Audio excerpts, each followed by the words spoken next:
세상 것이 이 좋아 보일 때라는 제목을 가지고 함께 은혜 나누기 원합니다. 세상 것이 좋아 보일 때. 사실 우리는 솔직히 말하면 세상 것이 좋아 보이지 않습니까?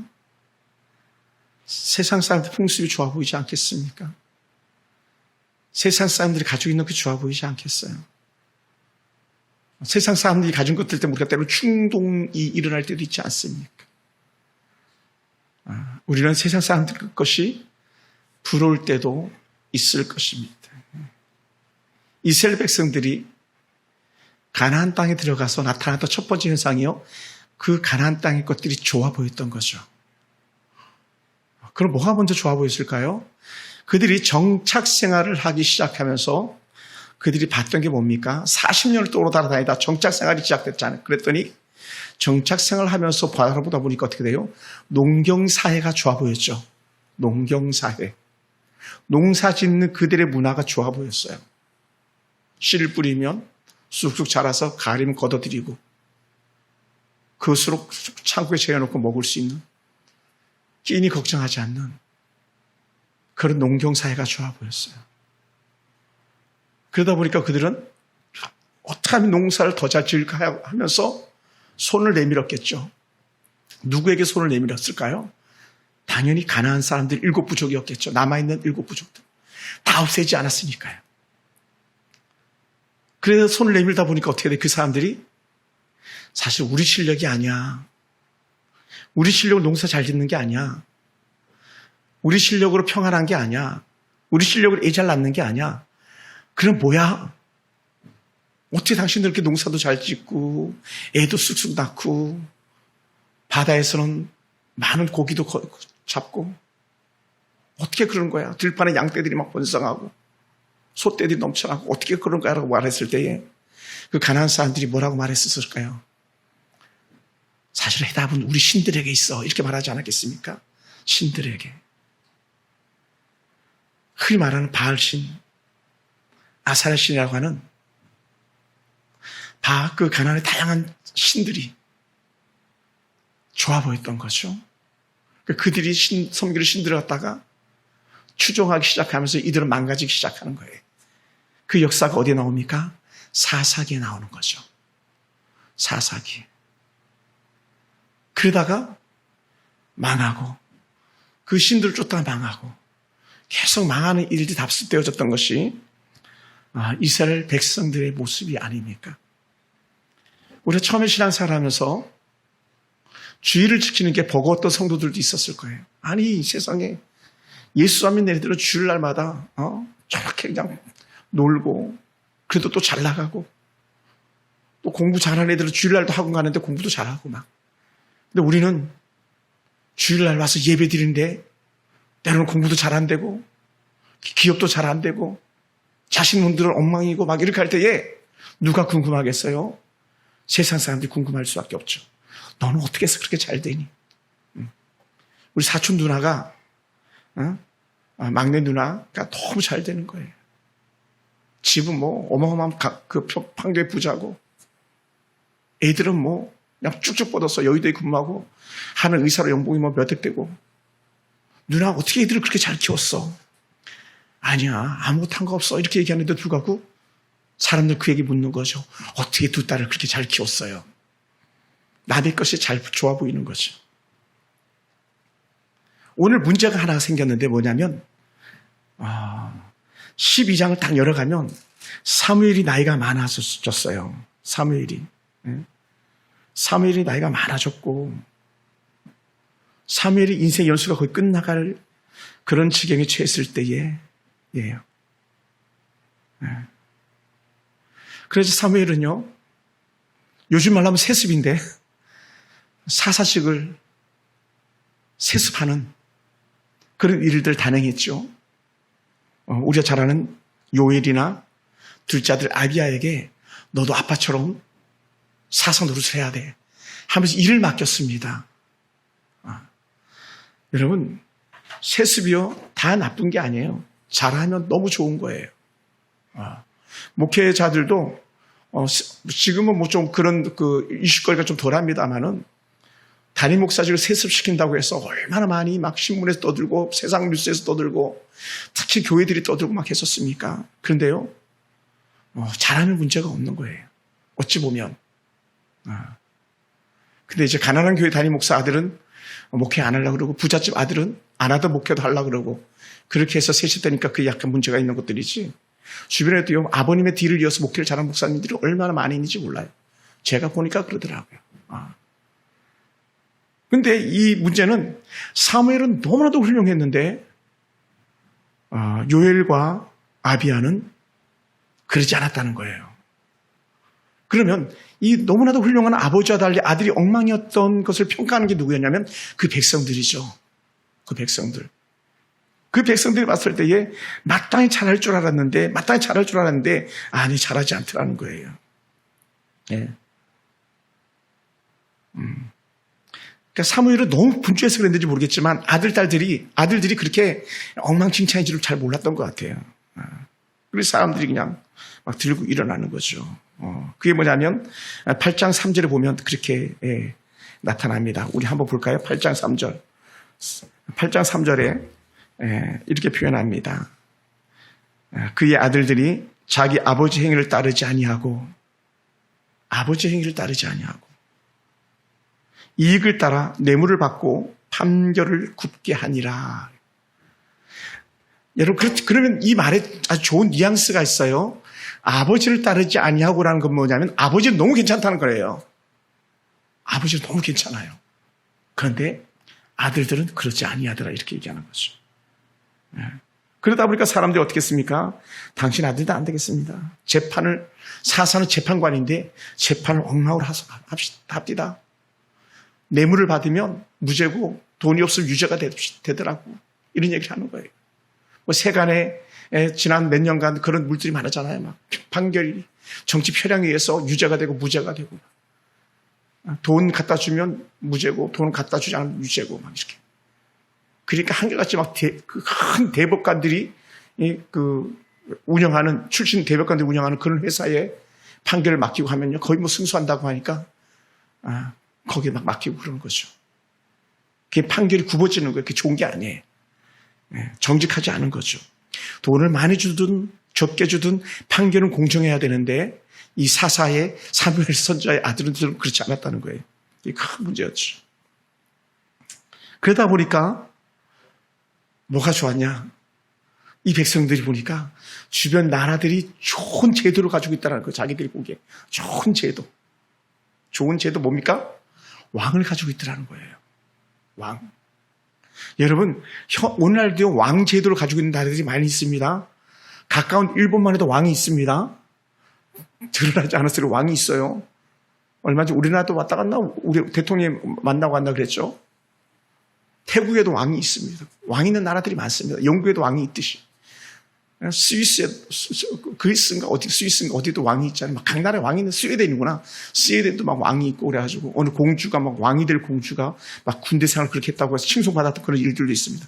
왕이 있는 나라가 많습니다. 지금도. 그러니까 왕의 제도가 너무 좋아 보였다는 거예요. 그러니까 사무엘이 나이 많고 끝났고 저 아들놈들 두 놈 보니까 막 형편없고 저 사무엘 죽으면 이거 나라가 엉망되겠다 생각 들어서 왕을 달라고 했던 것이죠.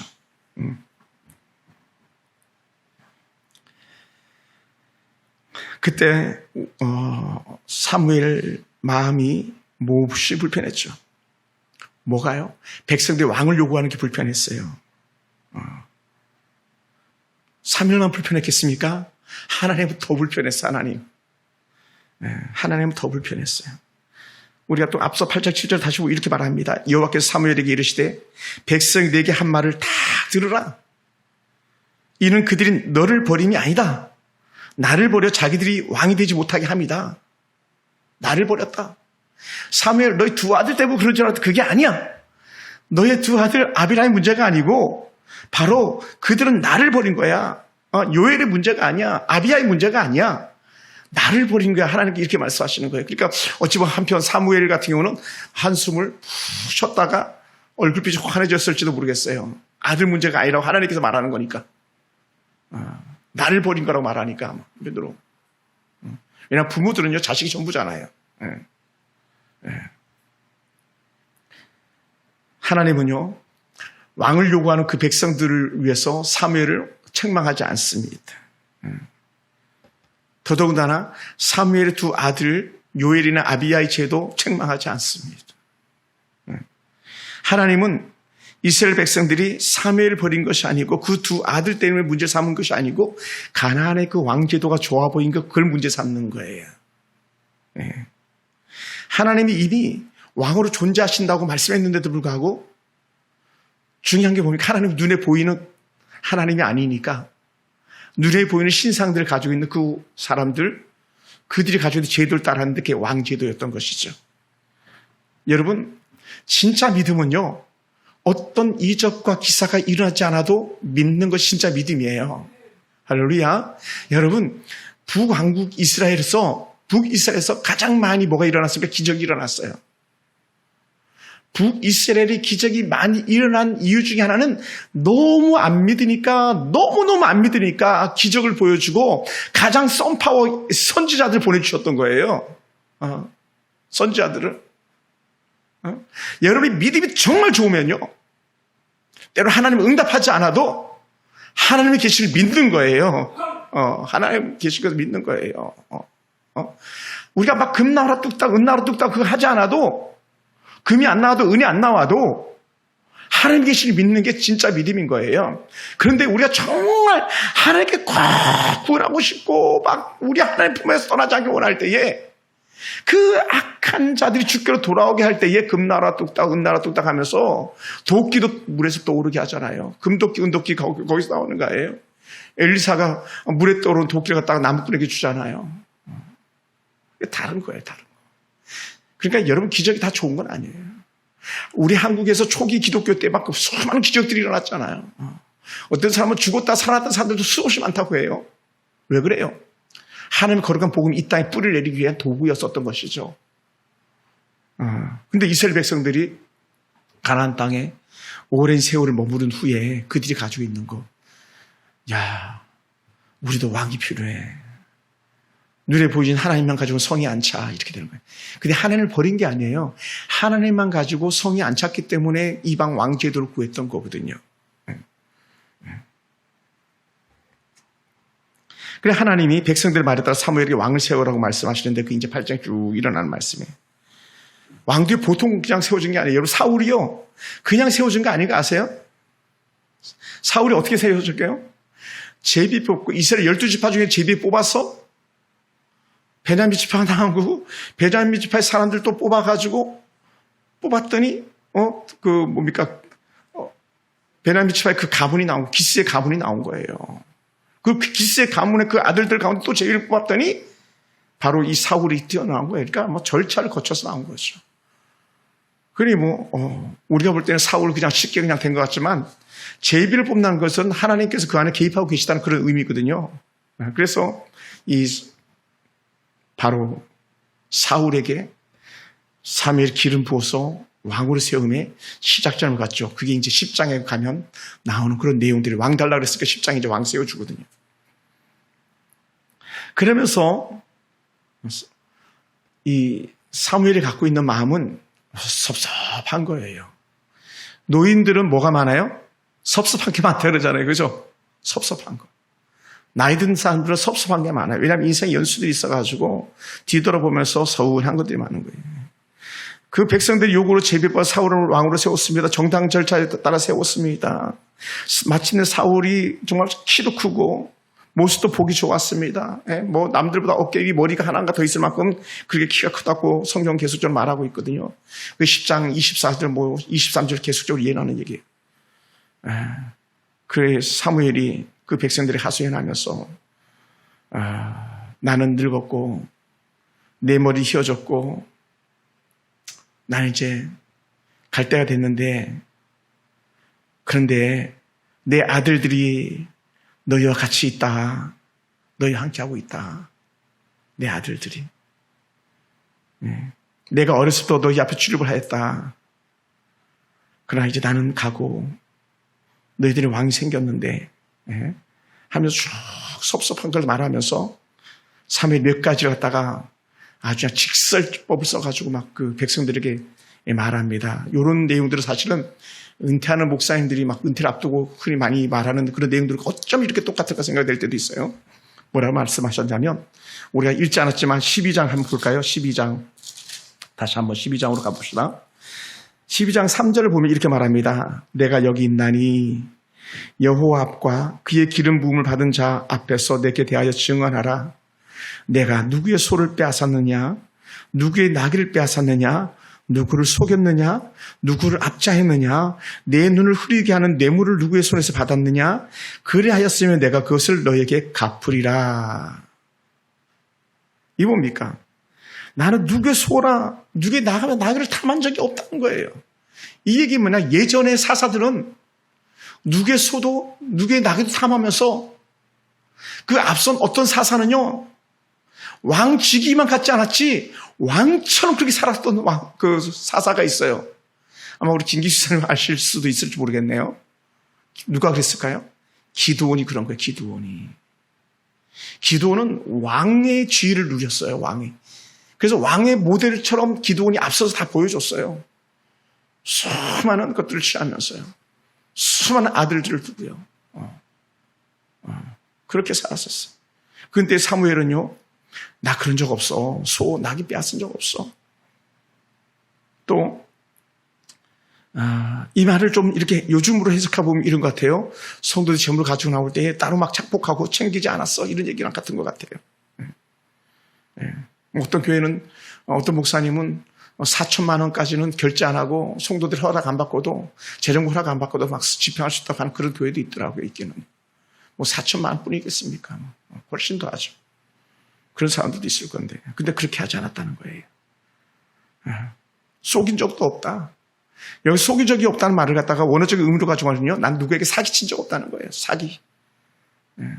우리 교회 어느 한 성도 남편이 그런 사람이 있어요. 예전에 어느 목사님이 일을 맡겼더니 돈을 안 줘가지고 막 소송하고 막 그랬다 그러더라고요.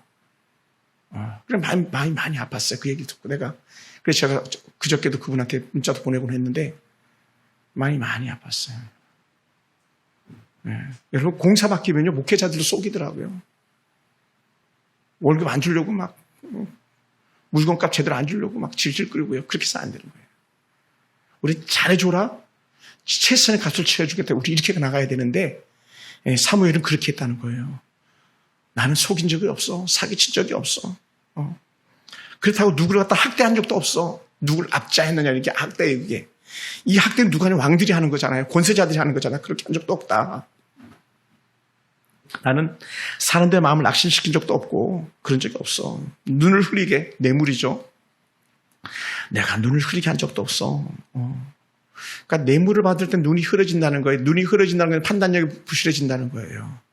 그렇게 한 적이 없다고 말해요. 그러면서 누구 손에서도 나는 아무것도 빼앗은 것이 없어라고 말하는, 지금까지 사무엘이 나이 많아서 머리가 휘어져가지고 주님 부르시니 아까 가까이 왔었을 때 하는 말이 뭐냐면, 다 자신을 변호하는 거예요. 자신을. 왜요? 왜 변호하겠어요? 사실 이스라엘 사무엘이면 좋겠거든요. 근데 누구를 원했어요? 사무엘이 아니라, 또한 그 아들들이 아니라 세상 헛된 왕을 구했기 때문에 그 섭섭함이 이 사무엘에게 있었고, 더 큰 섭섭함이 우리 하나님께 있었던 것이죠. 오죽했으면 사무엘이 그렇게 말하겠어요. 오죽했으면.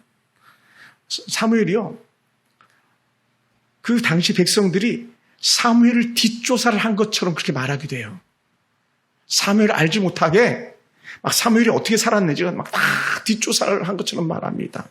성경을 읽다 보면 그렇게 나와요. 그러면서 증언한다라는 말을 갖다가 무려 12장에서 4번이나 반복되고 있는데 3절과 5절에서 반복되고 있어요. 특별히 5절 한번 볼까요? 12장 5절. 우리 12장 5절 한번 같이 한번 읽어봅시다. 다 같이 시작. 사무엘이 백성에게 이르되 너희가 내 손에서 아무것도 찾아낸 것이 없음을 여호와께서 너희에게 대하여 증언하시며 그의 기름 부음 받은 자도 오늘 증언하느니라 하니 그들이 이르되 그가 증언하시나이다 하니라. 봅니까? 너희가 내 손에서 아무 찾아낸 것이 없다. 증언하는 거예요. 그게 허물 털어봤잖아. 없잖아. 요즘으로 만 그게 뭐냐, 청문회. 청문회 털어보는 거거든요. 조사해보는 거거든요. 많은 보좌관을 시켜가지고 다 조사해보는 거예요. 정말. 만약에 우리가 청문회 서면요, 아주 우리 막 초토화 될지도 몰라요. 우리 얼마나 많은 허물이 있겠습니까? 근데 사무엘을 털어봐도 뭔지도 안 나더라는 거예요. 넌 너희 봤잖아. 아무것도 없잖아. 그걸 누가 증명해 주냐? 하나님도 내게 그런 허물이 없음을 증명해 주고 있지 않냐? 이렇게 말하는 거예요. 야, 멋지잖아요. 사실은 사무엘의 이런 모습을 우리가 닮아야 돼요. 특히 직분자들이나 모든 이 땅의 통치자들은 이걸 닮아야 돼요. 남이 일을 맡은 사람, 기업을 경영하는 이들 다 이 말씀에 우리는 우리가 마음에 담아야 될 그런 내용들인 거죠.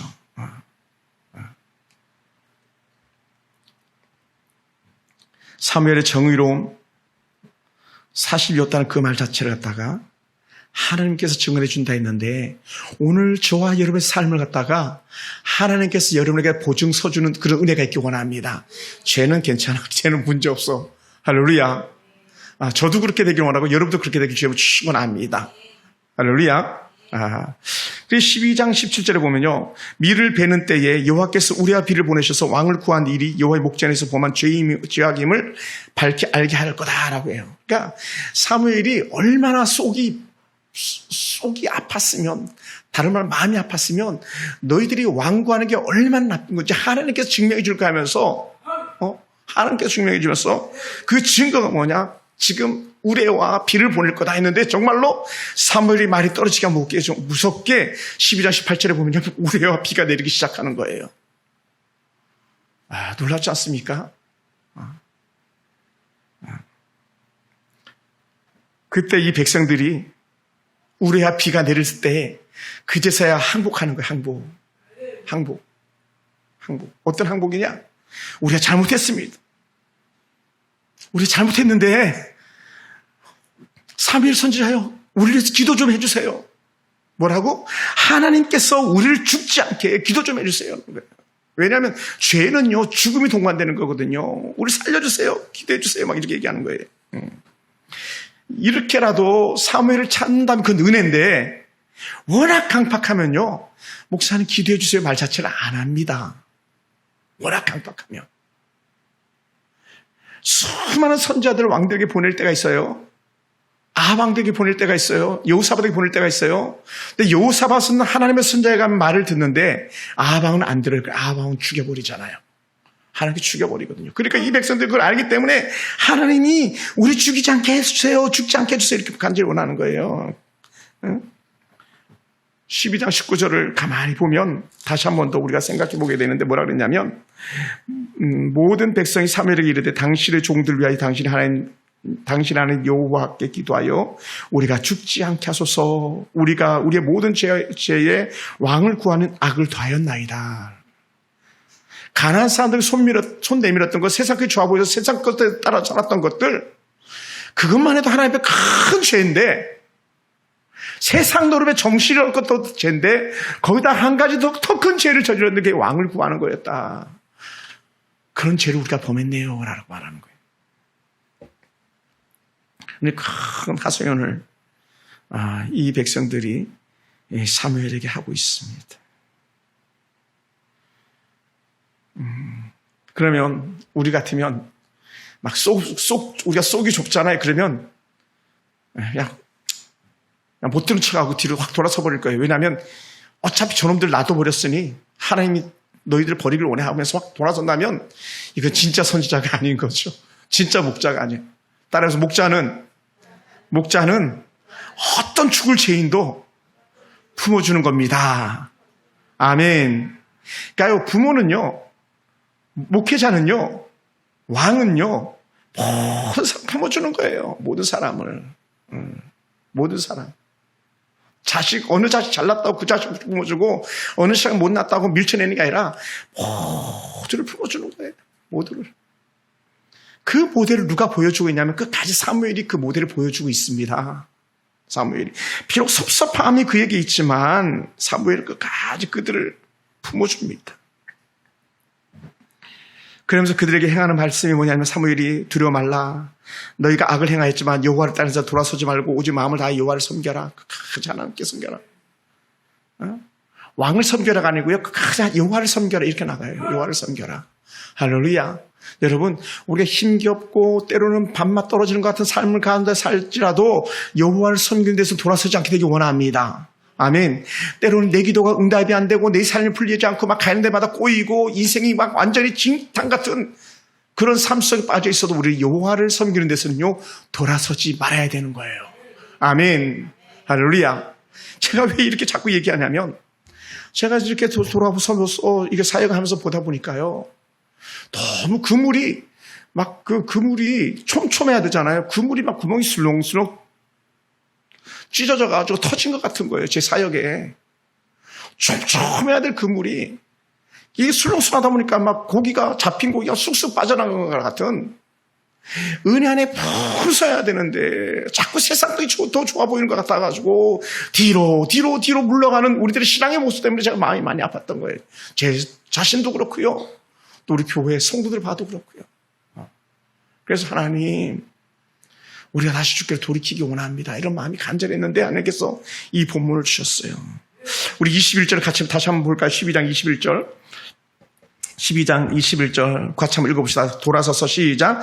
돌아서서 유익하게도 못하며 구원하지도 못하는 헛된 것을 따르지 말라. 그들은 헛되니라. 여러분 뭐가 유익하게 못했답니까? 이방의 헛된 우상이죠. 이방의 헛된 것은요 우리를 유익하게 하지 못해요. 이방의 헛된 것은요 우리를 구원하게도 못해요. 오직 우리 하나님만이 헛되지 않으시고 우리 하나님만이 우리에게 큰 구원을 주신 분인 줄 믿습니다. 할렐루야, 할렐루야, 할렐루야. 이게 너무 귀하게 맞아. 하나님은 헛되지 않아. 하나님 우리를 버리지 않아. 하나님 우리를 구원하시느냐. 이 말씀이 다가오게 될 줄 믿습니다. 악한 이단들은요 다 버리잖아요. 어딘가에 TV에서 나온 거 보니까 이제 뭡니까 제임스 정명석이 나는 하나님이 아니에요. 감옥에 잡혀가니까 나는 하나님이 아니라 그러잖아. 사람들 앞에서는 나 하나님이야. 하나님. 그러니까 사람들이 막 이 정명석이 보고 하나님 그러잖아요. 막 선난 선녀들이 하나님 그러잖아요. 근데 이 정명석 이 나쁜 놈이 경찰에 잡혀가니까 나는 하나님이야. 나 사람이에요. 사람이지 당연히. 장길자 사람이지 그게 무슨 엄마의 하나님이에요. 말도 안 되죠. 문성령, 박태선, 안산호, 이만희 뭐잖아요. 이만희 죽을걸요. 문성명 죽었잖아요. 안산호 죽었잖아요. 다 죽었어요. 책임질 수가 없어요. 그들에게 뭐가 없어요? 구원이 없고 그들에게 영생이 없어요. 그들의 신들은요. 근데 우리 하나님은 우리를 구원하시고 우리를 버리지 않는 하나님이라는 것을 사무엘이 말하는 거예요. 막 속상하면 이렇게 막 너 그래가지고 봐라. 너 안 망하나 봐라. 이렇게 막 말해야 되는데 그러지 않는다는 거예요. 이게 목자의 마음인 거예요. 이것이 엄마 마음 되기 원하고 그것이 작은 목자 마음 되기 원하고 그것이 목회자인 저의 마음 되길 주여 축원합니다. 할렐루야. 마음을 다하고 여호와를 섬겨라. 계속 그 말씀하죠. 22절에 한 번 더 사무엘이 심령에 꽂히는 그런 말씀을 주고 있어요. 한번 볼까요? 이런 건 막 줄거놔야 돼요. 자, 다시 한번 22절 읽어봅시다. 시작. 여호와께서는 너희를 자기 백성으로 삼으신 것을 기뻐하셨으므로 여호와께서는 그의 크신 이름을 위해서라도 자기 백성들을 버리지 아니하실 것이다. 할렐루야. 그러니까 여러분이 예수 믿을 때 하나님께서 크게 기뻐하셨다는 거예요. 우리가 주 앞에 나와서 주의 자녀될 때 하나님께 기뻐했다는 거예요. 예수님 뭐라 했습니까? 천국에서 잔치가 열린다 그랬죠. 잔치가. 할렐루야. 우리 그러므로 너무 소중한 존재예요. 우리 아까 집사님 불렀던 것처럼 소중한 사람, 소중한 영혼, 소중한 백성. 이스라엘 백성들은 너무 소중한 백성이라는 거예요. 그래서 이 소중한 백성들이 비록 왕을 구하고 비록 그들이 여호와 아닌 다른 것 손을 내밀어 썼을지라도 돌이켜서 하나님을 찾게 되면은 여호와께서도 그들을 위해서 크게 기뻐할 거라는 거예요. 그래서 너희를 버리지 않는다고 약속해 주고 계세요. 이게 인생 말년에 사무엘의 거의 유언적 말씀이거든요. 유언적 말씀. 사랑하는 성도 여러분, 백성들이 간절히 원할 때에 하나의 거룩한 은혜를 갖다가 기억하면서 그 백성들이 심어주는 사무엘의 영적 메시지가 오늘 저와 여러분 가운데 들려지길 주여 축원합니다. 그래서 서서라고 이해할 때 이건 완전히 떠나다, 완전히 제거하다, 완전히 옮기다라고 하는 돌이켜 이 단어 자체가, 돌아서 단어 자체가 이게 바로 완전히 돌이키는 걸 얘기하는 거예요. 그러니까 여러분, 저와 여러분의 마음은요, 언제든지 하나님으로 완전히 정해진 그런 신앙, 그런 모습이 되길 주로 축원합니다. 할렐루야. 할렐루야. 그래, 하나님은요, 하나님의 백성들은 어떤 핑계를 대서 다 죄의 길로 돌아서는 안 된다고 우리에게 말씀해 주고 계세요. 그래서 신앙의 분명한 선을 그으라고 계속적으로 말씀해 주고 있습니다. 그래서 우리 성도들은 어떤 사람이냐? 저는 이렇게 말해요. 선주교에서 죽었던 정몽준처럼 우리는, 끝까지 일편단심 우리 주님밖에 없습니다. 이 말. 우리는 주님밖에 없습니다. 계속 그 말을 해야 되는 거예요. 죄에서 돌아서고 잠시 배부를 것 때문에 하나님 배반해서는 안 된다는 거예요. 영혼을 구원하지도 못하는 헛된 우상을 따라서 안 된다고 계속적으로 말씀해 주고 있는데 오늘 저와 여러분 그런 결단하기 원합니다. 할렐루야. 그러면서 이 마지막 23절에서 사무엘이 그 백성들에서 어떻게 섬겼는지를 갖다가 단적으로 사무엘이 자신을 드러내면서 하는 말이 있는데 이 말이 오늘 저와 여러분한테 큰 적용점이 되길 원합니다. 23절 한번 볼까요? 다 같이 시작. 나는 너희를 위하여 기도하기를 쉬는 죄를 여호와 앞에 결단코 범하지 아니하고 선하고 의로운 길로 너에게 가르칠 것인즉. 저는 여기 23절 말씀을 준비하면서 보면서 제가 물론 오래전부터 계속 알고 있는 말씀이지만 얼마나 양심에 자책되어졌는지 몰라요. 왜냐하면 사무엘이 담대하게 말하잖아요. 나는 너희를 위하여 기도하기를 쉬는 죄를 범하지 않았다라는 거예요. 앞에다가 강조해서 결단코 범하지 않았다. 나 너희들 때문에 너희들 위해서 기도하고 쉬지 않았어. 이 얘기를 하는데 앞에다 결단코 더 강조하는 거예요. 우리는 한번 돌아보세요. 우리가 자녀들을 위해서 늘 쉬지 않고 기도하고 있습니까? 남편을 위해서 쉬지 않고 기도하고 있습니까? 주의 성전, 주의 성도, 어린 양떼들을 위해서 쉬지 않고 기도하고 있습니까? 그에 대해서 저는 자유로울 수가 없어요. 하나님 저는 아닙니다. 이렇게 말할 수밖에 없어요. 하나님 용서해 주세요. 하나님 용서해 주세요. 조석주야로 성도들 이름 불러가며 기도해야 되고 아들, 딸들 이름 불러가며 기도해야 되는데 하나님 나는 글쎄요 그러지 못했습니다라고 저는 하나님께 항복이에요. 항복. 여러분 어떻습니까? 우리가 아들, 딸들 때문에 가슴은 자주 치지만 그들을 위해서 기도하는 데 있어서는 더디하지 않았는가 한번 돌이켜보기 바랍니다. 우리는 성도들마다 판단하고 정죄하고 그냥 속에 있는 그것을 끄집어내는 데는 앞장섰지만 그들의 애통했던 모습들, 죄악된 모습들 때문에 내가 가슴을 찢어가면서 그들을 위해서 기도한 적은 얼마나 있었는지 우리 한번 가만히 돌아보시기 바랍니다. 때로는 남편을, 때로는 부모를, 때로는 자식을, 때로는 성도를, 때로는 어떤 유정자들을 정죄하는데 발이 빨랐지만 그들의 지혜를 우리가 품에 껴안고 울며 불며 탄식했던 날들은 얼마나 많았는지 우리가 한 번 더 돌이켜봐야 되지 않을까 생각됩니다.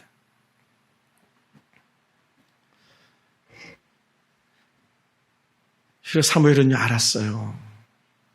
사사로서 그 시대의 목자로서 그는요 온 성도들을 그가 가슴에 품고 있었다는 것이죠. 그리고는 바른 복음을 가르치려고 몸부림을 쳤던 사람이라는 거예요. 그게 뭡니까? 하나님의 도를 따라 살도록 하는데 우리는 자녀들에게 하나님의 율법, 하나님의 도를 따라 살게 하는데 우리가 회초를 들어본 적이 있습니까? 성적 못 받아왔다고 회초를 든 적은 있어도 하나님 말씀 안 본다고 회초를 들은 적이 있습니까? 예배 빠졌다고 한마디 던지긴 했겠지만 그것 때문에 회초를 든 적이 있습니까? 그런 적이 없잖아요. 근데 사도 사무엘은 하나님의 도를 갖다 잘 따르도록 그렇게 성도들을 이끌기 원했다고 오늘 우리에게 말씀하고 있습니다. 오히려 요즘은요 그렇게 말했다가는 흔히 하는 거 있잖아요. 교회가 여기밖에 없냐? 휙 떠나버리잖아요. 제가 본의 아니게 어느 날 어떤 잘못된 선교할 때 그 다음 주부터 당장 교회 발을 끄는 성도들 있었어요. 작년에 있었던 일입니다만 죄에서 돌이키라고 지적을 했더니 교회가 여기밖에 없어요? 휙 나가버리더라고요. 작년입니다. 올해 아닙니다.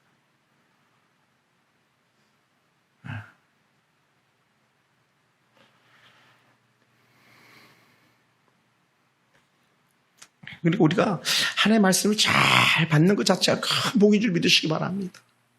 말씀을 잘 받는 것. 때로는 그 징계의 말씀일지라도 잘 받는 게 큰 복인 줄 믿습니다. 하나님의 선하고 하나님의 의로움을 가르칠 때에 아멘 할 수 있는 것이 큰 복인 줄 믿습니다. 할렐루야. 그러니 이 백성들에게 사무엘이 계속적으로 하는 말씀이 뭐냐면 이렇게 말합니다. 24절, 25절 우리 두 절을 갖다 다시 한번 가만히 볼게요. 제가 읽겠습니다. 너희는 여호와께서 너희를 위하여 행하신 그 큰 일을 생각하여 오직 그를 경외하며 오직 올리 너밖에 하나님밖에 없어 이 얘기거든요. 오직 하나님만 경외하라. 오직 하나님을 경외하라. 마음을 다하여서 진심으로 그만 섬기라. 하나님만 섬기라. 이 얘기를 계속하고 있는 거거든요. 그래서 돌이켜야 돼. 25절 마지막 절에서 너희가 여전히 악을 행하면 너희 왕이 다 망할 거야. 하나님 버리면 안 돼. 이 얘기를 계속해주고 있는 거죠.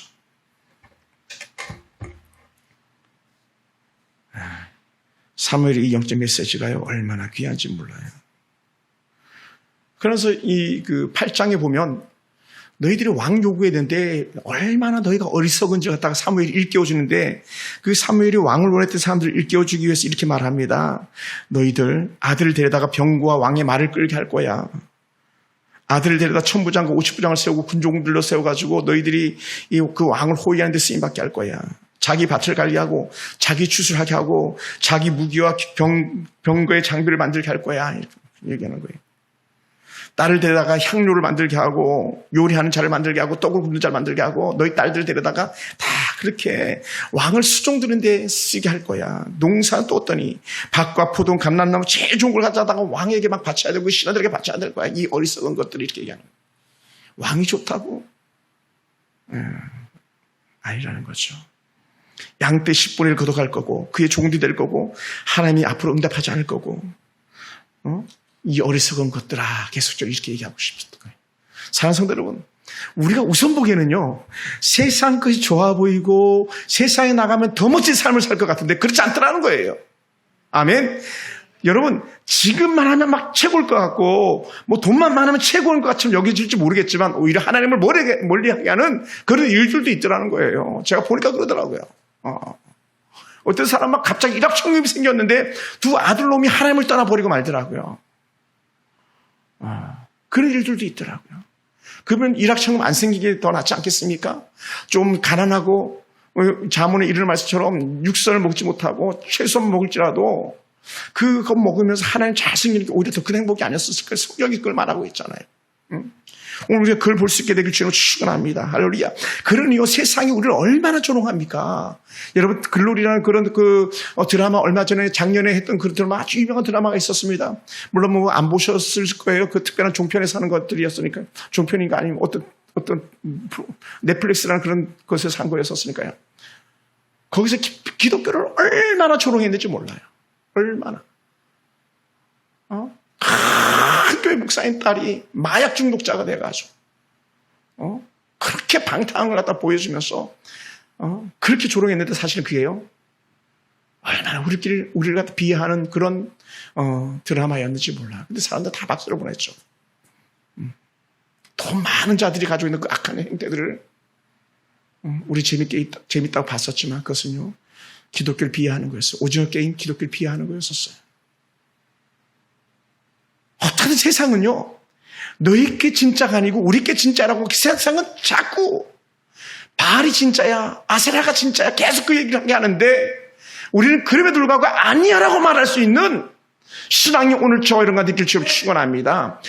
금요일은 목사님 가정에서 가족들과 보내야죠. 2박 3일 금요일 저녁부터 토요일 주일 나가서 놀아야죠. 목사님 휴일은 좀 쉬어야죠 하면서 예배를 거스르게 만드는 악한 사단의 꼬임수가 그래도 세상 사람 돈이 더 많아야 되니까 돈 좀 더 벌어야죠 하면서 계속 돈 하게 하는 악한 바알의 신의 뜻을 쫓아 살아가는 그런 사람을 갖다가 우리는 끝내야 된다는 거예요. 아멘. 그것이 사무엘이 하는 말씀이에요. 사무엘 통해서 여호와께서 우리에게 주시는 말씀이에요.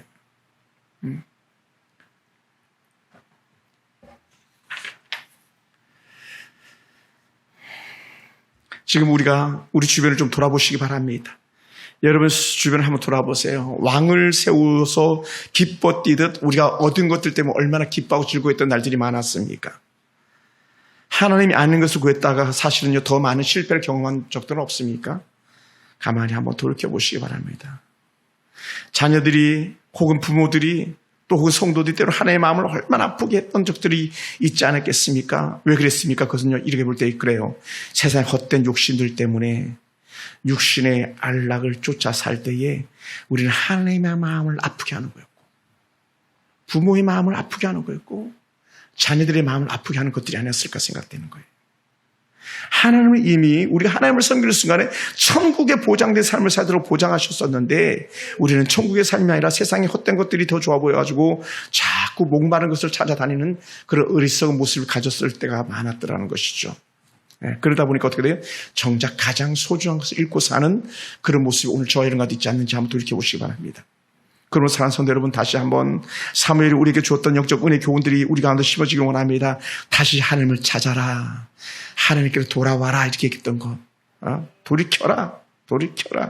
아멘. 이미 이 시간에 여러분 이곳에 계신 분들은 은혜 가운데 있는 분들인 줄 믿습니다만 그럼에도 불구하고 우리는 더 달리는 말에 채찍한다고 하듯이 다시 한번 깨닫기 원합니다. 그리고 거룩한 결단들이 우리한테 일어나길 원하는데 하나님 나는 하나님을 떠나지 않겠습니다. 그리고는 다시 한 번 더 나는 하나님의 마음을 아프게 하지 않겠습니다. 이 고백이 저와 여러분 고백되기 원합니다. 사무엘은 알아요. 엘리의 두 아들 홈리와 비나스가 얼마나 개망나니로 자랐는지 알아요. 개망나니로.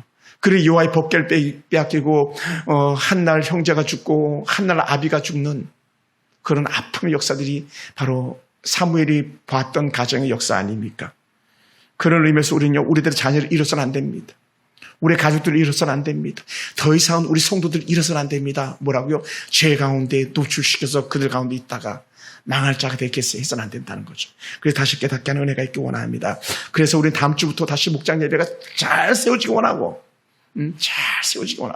한 목장 우리가 알뜰하게 챙겨서 목장의 식구들이 하나님의 큰 은혜를 누릴 수 있게 되기 원하고 우리 청년부 마침 우리 대장언니 와 있으니까 우리 하늘이도 그냥 왔다 갔다 마당만 밟고 다니지 말고 이제는 청년들 우리 좀 하은이 하영이 3명만이라도 모여가지고 교회와 여러분의 미래를 위해서 기도할 수 있는 그런 기도 은혜 동아리 모임이 생겨야 되는 거예요.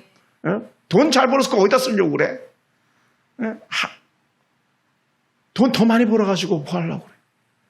하나님 모습 아무것도 아닌 걸 후 불면 다 날아가 버릴 거 병원비로 다 날아갈 수 있고 사고 나면 사고로 다 날아갈 수 있는데 누가 그러더라고요. 목사님 내가 돈 벌었지만 사고 나가지고 목사님 다 들어갔어요. 그러니까 임마 예배 자리 오라 그랬잖아. 하나님 따로 오라 그랬잖아 내가 이게 돌이킴이에요. 돌이킴. 할렐루야. 저도 그렇고 여러분도 그렇고요. 그래서 오늘 우리의 심령이 다시 한번 하나님 간절히 아버지 찾는 은혜가 있기 원합니다. 우리 서울풍산교회 개척 초기 2017년, 16년 그 은혜가 다시 있기 원합니다. 제 마음의 소원이에요. 저도 그렇고 여러분도 그렇고. 그래서 다시 하나님의 은혜 가운데 거하는 은혜가 있기 원합니다. 여러분 말씀을 마무리합니다. 사랑하는 성도 여러분, 우리는 함부로 살아서는 안 될 사람들입니다. 우리는 때로는요 하고 싶어도 끊을 수 있어야 되고요. 가고 싶어도 멈출 수 있어야 됩니다. 그것이 하나님의 뜻이라면 가고 하나님의 뜻이 아니라면 멈출 수 있는 지혜가 우리 가운데 있어야 되는 거예요.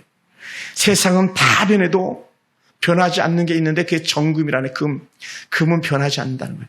그러니까 여호와의 법궤를 그래서 금으로 쌌던 거예요. 여호와의 법궤 뚜껑 바깥에 통을 갖다가 다 정금으로 쌌잖아요. 정금으로 쌌어요. 왜? 변하지 않기 때문에. 오늘 저와 여러분의 믿음이 변하지 않는 그 믿음 돼서 여호와의 곁에 머무는 믿음, 여호와의 은혜를 사는 그런 은혜 역사가 저와 여러분의 역사가 되기 원합니다. 그래서 우리도 똑같이 사무엘처럼 고백하기 원해. 하나님, 나도 이제 기도 쉬지 않을게요 라고. 남편을 위해서 기도 쉬지 않는 것, 아내를 위해서 기도 쉬지 않는 것, 부모를 위해서 기도 쉬지 않는 것. 여러분 기도를 안 하잖아요. 그럼 뭐가 생기는지 알아요? 계속 불평 불만만 생기는 거거든요. 계속 불평, 불만만 생기는 거예요. 그러니까 어떻게 돼요? 불평, 불만을 잠재우고 하나님 은혜를 드러내기 위해서 기도로 품어내는 그런 역사에 있길 주여 축원합니다. 할렐루야. 하나님은 여전히 중보하는 자들 찾고 계시고요. 하나님 앞에서 뜻을 정하고 주의 뜻을 따르는 자들 찾고 계신 줄 믿습니다. 그리고 오늘 우리가 주 앞에서 하나님, 우리는 왕은 우리 하나님 한 분으로 족합니다 고백하면서 예수 우리 왕이요, 이 신앙의 고백이 저와 여러분의 고백으로 나가길 원합니다. 세상 것이요 의미 없어요. 하나님만이 우리의 왕이시고 우리의 주인 되시기 때문에 그렇습니다. 사무엘이 하셨던 이 유언적 메시지가 오늘 저와 여러분 가운데 심어지기 원합니다. 8장, 9장, 10장, 11장, 12장.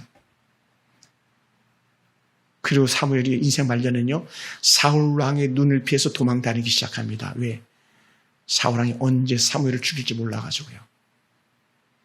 사울은 악한 왕이었기 때문에 그래요. 오늘 우리 하나님 은혜를 쫓아 살기 원하고 하나님의 은혜의 눈길 안에서 보면은 우리 복된 성도들이 다 되기를 주님으로 축원합니다. 기도하겠습니다. 하나님 감사합니다. 하나님, 정말 우리 하나님 은혜가 아니면 살 수 없는 그런 이들입니다. 아버지 하나님, 우리도 사무엘처럼 마음을 주께로만 정하고 하나님 은혜를 떠나는 데에서는 완전히 돌이키게 도와주시기 원합니다.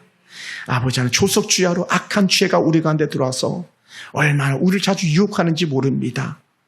하나님이요, 모든 죄된 생각들을 뿌리쳐 주시옵소서.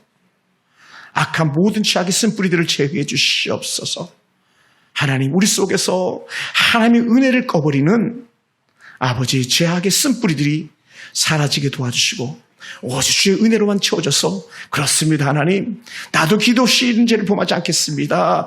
하나님 은혜 곁에 모르겠습니다 고백하는 우리 복된 성도들이 다 되게 도와주시기 원합니다. 하나님, 무엇보다도 종이 먼저 그렇게 살게 하여 주시옵소서. 종이 먼저 뜻을 주 앞에 정해서 살게 도와주시옵소서. 인생 말년에 아버지 하나님, 나도 사무엘처럼 살다 갔다고 고백하셨다면 얼마나 행복한 고백이겠습니까? 하나님, 앞으로도 많은 기회를 남겨주신 하나님 감사합니다. 지금 깨닫게 하신 하나님 감사합니다. 다시 근면 성실하게 주 앞에서 성령 충만함으로 주의 뜻을 주셔 사는데 종이 넉넉히 쓰임받게 도와주옵시고, 종이 아버지 부지불식간에 우리 성도들이 이를 불러가며 아버지 기도할 때마다 하나님 신령 은혜로 응답하여 주옵시고, 우리 성도의 가정마다, 성도의 기업마다, 성도의 모든 삶의 형평이 나아지는 은혜가 임하게 도와주시고, 하나님 듣지 않는 자들에게 듣게 하시고 깨닫지 못한 자들에게 깨닫게 하는 지혜가 임하게 도와주시옵소서. 하나님 감사합니다. 예수님의 이름으로 기도합나이다. 아멘. 우리 찬양 한 장하고 함께 기도하다가 돌아가도록 하겠습니다. 찬송가 267장입니다. 아까 불렀던 찬송가 267장. 찬양 부르기 전에 제가 한 가지만 잠깐 여러분 주변 이렇게 좀 얘기 좀 이렇게 해주시면 좋을 것 같아요. 지난 화요일 날인가? 벌써 화요일이 됐네. 지난 화요일 날 정말 그 메가처치 대형교회 그 부목사님 잠깐 다녀가서 같이 이렇게 교제를 하는데 저한테 얘기를 하시더라고요. 뭐 제가 부족해서 그런 얘기를 하는 건데 사실은 목사님 교회 설교에 클릭 수가 너무 적어요 그러더라고요. 그러니까 듣지 않는다는 거죠. 자기는 늘 제 설교를 듣는다고 말씀하시더라고요. 자주 제 설교를 듣는데 보니까 목사님 설교를 듣는 사람들이 너무 없는 것 같아요. 그래서 제 얘기 아니라 성도들한테 얘기하래요. 성도들한테 매주마다 한 번씩 클릭하게 하라고 그러더라고요. 그래서 듣게 하라고. 사실은 그래서 제가 되게 찔렸어요. 사실 우리 사모님도 안 듣고 우리 하은이 하연이도 클릭 안 하는데 성도들이 하겠냐. 내가. 네, 그러니까요. 집사님 감사합니다. 가까이 있는 사람들도 안 하는데 그래서 제가 막 고민을 많이 했어요. 야, 이거 그러면 유튜브 방송을 닫을까 막 그런 고민이 됐어요. 근데 유튜브 방송을 의식하기 때문에 제가 그나마도 절제된 설교를 할 수가 있거든요. 나름. 그리고 저도 제 설교를 자꾸 제일 많이 듣는 게 저일 거예요. 아마. 그렇게 여러분 주변 사람들에게 말씀해 주세요. 사실은 우리가 구독자는 645명이 저니까 다 거품이거든요. 거의 거품이에요. 왜냐하면 제 설교 때문에 이 구독자가 늘어난 게 아니고 또 우리 잘 모르겠어요. 저는 우리 하은이 하영이한테 좀 도움을 구하는데 이게 제 어떤 친구 설교를 들어보면 거의 성도도 거의 없는데 거의 막 그 몇백 회, 몇천 회 맡기게 되더라고요. 저 설교를 들을 수가 없어요. 제 친구 목사인데. 그러면서 얘기하더라고. 신목사 설교 이렇게 해야 돼 막 얘기하는데 저는 뭐 귀담아 듣지 않았었어요. 그래서 여러분 많은 분들이 제 생에서 들을 수 있도록 하기 원하고 또 사실은 제가 자신감이 없는 게 뭐냐면 제가 그렇게 귀에 닳도록 생방송이라도 예배를 못 나오면 들으라 하는데 우리 성도들이 아무도 안 들어요. 이 얘기 자체는 제가 자존감이 되게 떨어져요. 자존감 죄송합니다. 뭐 우리 딸들이 또 어떻게 해석할지 모르겠지만 설교자로서의 자존감, 목회자로서의 자존감이 많이 떨어져요. 사무엘처럼 담대하게 막 가야 되는데 막 낙심될 때도 사실은 많아요. 그런 면에서 여러분 설교를 좀 잘 성도들에게 말해서 들어줄 수 있게 하는 것. 제 입으로 말 못하잖아요. 중이 제 머리 못 깎는다고. 지금도 뭐 우리 성도들 중에선 단 한 명도 안 들어오신 것 같아요. 다른 분이 들어와 계실 것. 아마 모르겠는데 김종돈 집사님 들어오지 않았을까 생각되는데 이 얘기는 뭐냐면 우리 성도들이 그래서 제가 오늘 이 설교를 준비하면서 많이 그랬던 거예요. 성도들에게 자꾸 그 물이 얽히설기해서 은혜가 빠져나가는구나 이런 생각이었어요. 여러분 다시 한번 뜻을 정해서 은혜 가운데 있기 원하고 우리 청년들이 또 우리 성도들이 말씀을 클릭할 수 있는 그런 은혜가 있기 원합니다. 사실 우리 교회가 작은 교회는 아니에요, 여러분. 우리 교회가 전국에서 한 40% 안에 드는 그런 교회예요. 사이즈로서. 많게는 뭐 40%, 50% 정도. 절반 위에 있는 교회, 절반 밑에 떨어지는 교회가 아니에요. 거의 대부분의 교회가 성도들 없어요. 여러분 가서 보세요. 건물만 있는 교회들 빼놓고는 거의 성도들이 없습니다. 제 주변에도 주일 예배만 딱 드리는 교회들이 엄청나게 많아요. 커플이 너무 많은 거예요, 사실은. 교회는 이 간판 달고 있지만. 그런 면에서 우리 교회가 그나마도 작은 큰 빛이 될 수 있도록 여러분 힘써 주시길 부탁드리겠습니다. 사실 제가 고민하던 문제를 그 목사님이 이렇게 말해줬어요. 여담입니다만은 의정부 제가 광명교회 방송국장을 할 때에 최난수 목사님 설교도 사람들이 안 들었어요. 성도가 거의 막 2,500명 될 때도 최난수 목사 설교를 하루에 뭐 45명도 홈페이지에 안 들어왔어요. 2,000명 성도, 2,500명 성도가 40명 하루에 홈페이지 들어온 사람들이 40명도 안 됐어. 설교를 그리 아예 듣지도 않는 거예요. 그래서 제가 했던 게 뭐냐면 교구마다 10명씩 담임 목사 설교를 듣고 댓글 다는 사람들 뽑았었어요. 댓글 다는 사람. 그게 700명이었어요. 700명. 댓글 부대. 그래 교회가 잘하는데 크게 기여도 했다 생각됩니다만은 여러분 설교 듣고 또 때로는 댓글도 달고 함께 은혜 나눌 수 있기 원합니다. 다른 목적이 아니에요. 여러분 같이 은혜 나누자는 거예요. 그런 목적에서 말씀드렸습니다.